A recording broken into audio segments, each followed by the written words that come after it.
संध्या काल किनको कहते हैं?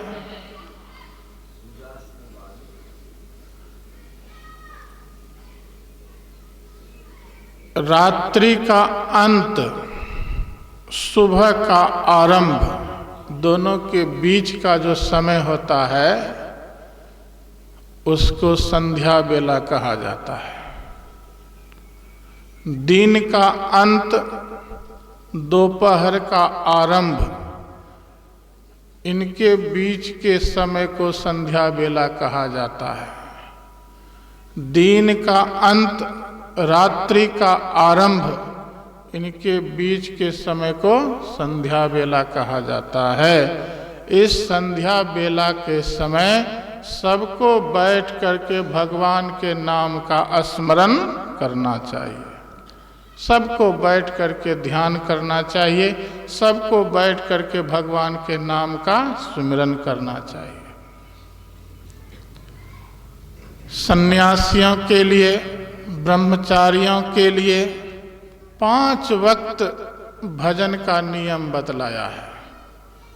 3 से 4, 5 से 6, 10 से 11, 2 से 3, फिर शाम को 6 से 7, कोई 6:30 से 7:30 करते हैं।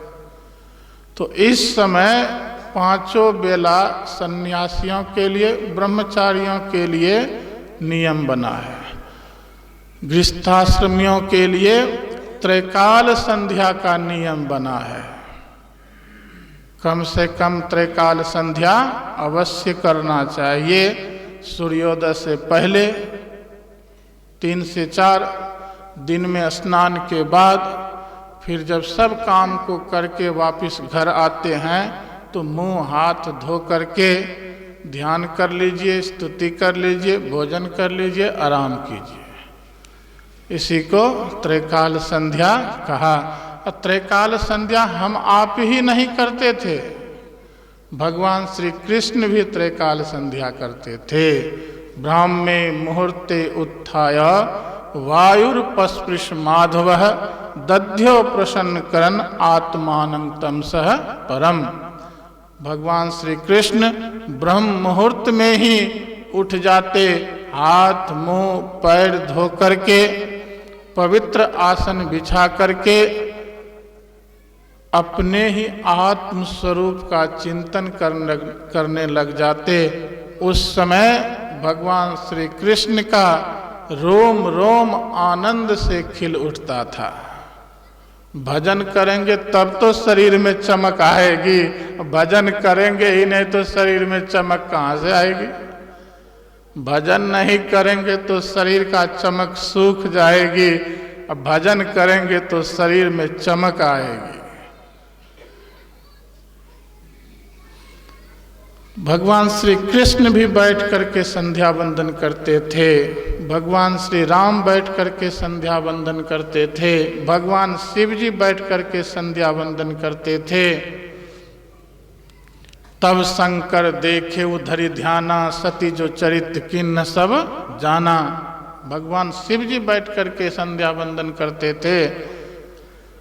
संत कबीर साहब बैठ करके संध्या वंदन करते थे, गुरु महाराज बैठ करके संध्या वंदन करते थे, भगवान बुद्ध बैठ करके संध्या वंदन करते थे, भगवान महावीर बैठ करके संध्या वंदन करते थे। जितने भी ऋषि मुनि महात्मा हुए सब बैठ करके संध्या वंदन करते थे। तो क्या हम आपको संध्या वंदन नहीं करना चाहिए? सहदेव बाबा यह आश्रम क्यों बना करके गया? इसीलिए तो सहदेव बाबा आश्रम बना करके गए कि यहाँ बैठ करके सब संध्या वंदन करेंगे, सब बैठ करके ध्यान करेंगे। विश्वामित्र मुनि के 11,000 शिष्य जब संध्या काल का समय होते तो सब बैठ करके भजन करते, सब ही संध्या वंदन किन्ना, सब बैठ करके भजन करते थे। गुरु महाराज ने कहा कैसे संध्या वंदन करना है? गंग जमुन सरस्वती संगम पर संध्या करो नित भाई, दृष्टि युगल अंगुल द्वादश पर दृढ़ थिर धरो ठहराई, प्राण स्पंद बंद होई जाई, मनहु तजई चंचलाई, गंग जमुन सरस्वती संगम पर संध्या करु नित भाई। गंगा यमुना सरस्वती का मिलन कहाँ है? इलाहाबाद में। तो क्या इलाहाबाद जाकर के हम लोगों को संध्या वंदन करना है? इलाहाबाद जाने के लिए नहीं कहा। इसी शरीर के अंदर में गंगा यमुना और सरस्वती की धारा बहती है। ईरा भगवती गंगा, पिंगला यमुना नदी, ईरा पिंगलयोर मध्य सुषुम्ना च सरस्वती। दोनों आँखों से जो दो धाराएं बहती हैं, एक को गंगा की धारा कहते हैं, दूसरे को यमुना की धारा कहते हैं। दोनों का जहाँ मिलन स्थान है उसको सरस्वती की धारा कहते हैं। जो कोई साधक धरगर मस्तक सीध साध आसन आसीना, इस प्रकार से बैठ करके अपनी दृष्टि को सरस्वती की धारा में जोड़ लेते हैं, उसी को सुषुम्ना कहते हैं, उसी को आज्ञा चक्र कहते हैं, उसी को दसवां द्वार कहते हैं, उसी को शिवनेत्र कहते हैं। जो कोई भाग्यवान भजनीक साधक अपनी वृत्ति को थोड़ी देर के लिए भी सुषुम्ना में टिका करके रखते हैं, तो एक जन्म की पाप को कौन कहे, सैकड़ों जन्मों का किया हुआ पाप जल करके भस्म हो जाता है। तो इस प्रकार से हम आप संध्या वंदन करेंगे तब तो हमारे पाप का नाश होगा।